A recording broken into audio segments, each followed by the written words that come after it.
Hi everyone, and welcome to Future Digital, the one channel you need for everything in the cryptoverse. In this episode, we'll talk about the current risks in the crypto market. But to understand these risks, we'll first have to look at some of the underlying players in the market. The news lately has been dominated by the war, and now there's sabotage on gas pipelines in the Baltic Sea. Gee, I wonder who could have done that. Climate change, the ongoing pandemic, although that seems to be all but over, unless you live in China, where people are screaming from their windows. Reminds me of those goat videos.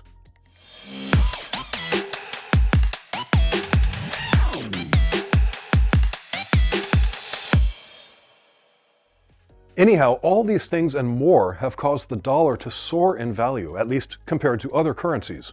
This strong dollar is driving down the value of risk on assets, and there seems to be no end in sight at this moment. Understandably, this is wreaking havoc internationally in almost all currencies. For example, the ruble won't buy what it could last year. Then again, that's because there's nothing for it to buy. But let's look at the dollar index, also known as the DXY. Why is it called the DXY and not the USDI? Because Americans love weird acronyms. The DXY basically explains how strong the dollar is compared to the currencies of countries the US trades with. Like the euro. It's at the highest level it's been at in 20 years. Now keep in mind that a high dollar doesn't necessarily mean it has more value, that it can buy more stuff than usual. No, a strong dollar just means it's strong relatively to other currencies. Inflation is happening everywhere right now, so while the dollar is strong, you are actually able to buy less stuff right now in the US. So why is it strong? Because a lot of other currencies are losing value. Take the British pound, for example. Compared to the dollar, it's at its lowest level since the early 1980s. You could say that, like the Queen, the pound is in the basement. That's pretty tasteless. I'll try that again. The strength of the pound is at about the same level as King Charles. All bets are off except one, and that is that sometime soon the dollar and pound will reach parity in their value. The euro isn't faring much better, as right now 1 euro only buys about 97 cents on the dollar.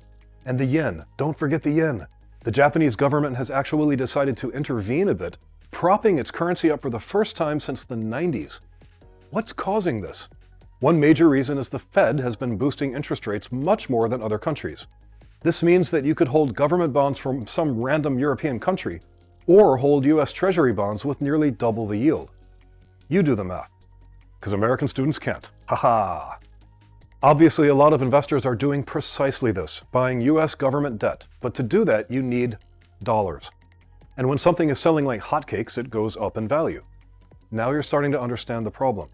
But that's not all. While inflation is a major problem in the US, keep in mind the energy crisis in Europe, or the pretty much collapsing housing market in China.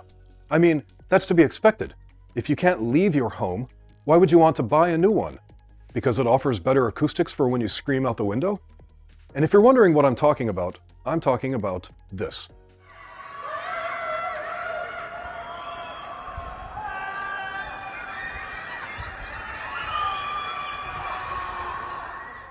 Compared to all these other countries, the US is in a relatively better position.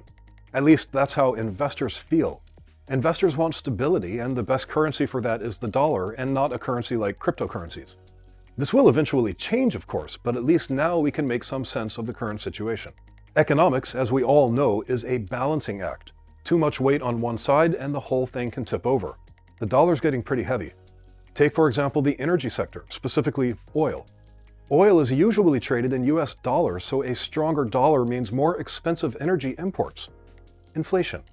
More inflation means a weaker currency, which means a stronger dollar in comparison, which means more expensive energy imports, and it's a snowball effect.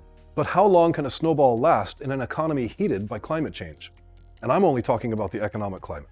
All this inflation and all these weak currencies means a lot of governments might start having problems with their balance of payments. That's never a good thing. It can lead to social unrest, revolution, mass hysteria, dogs and cats living together, and worst of all, Ghostbusters analogies. Like this video if you got the reference.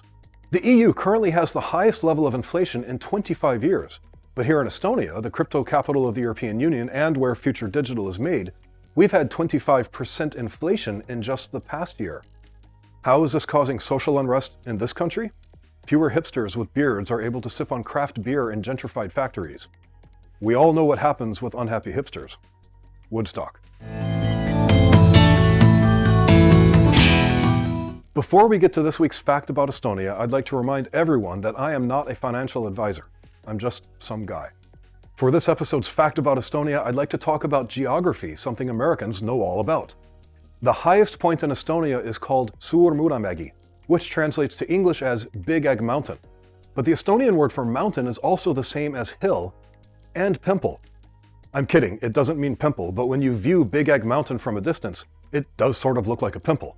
Big Egg Mountain reaches a staggering height of 318 meters, and because Estonia is such a flat country, every meter counts. And by some accounts, Big Egg Mountain is actually 319 meters. Ooh. It's the highest point in the Baltic states, but it's still 4 meters lower than the highest point in the Netherlands, a country whose very name means the low lands. So the next time you feel depressed in Estonia, just remember that the land was depressed first. That's it for this episode of Future Digital, and thanks for watching. We'll be back real soon.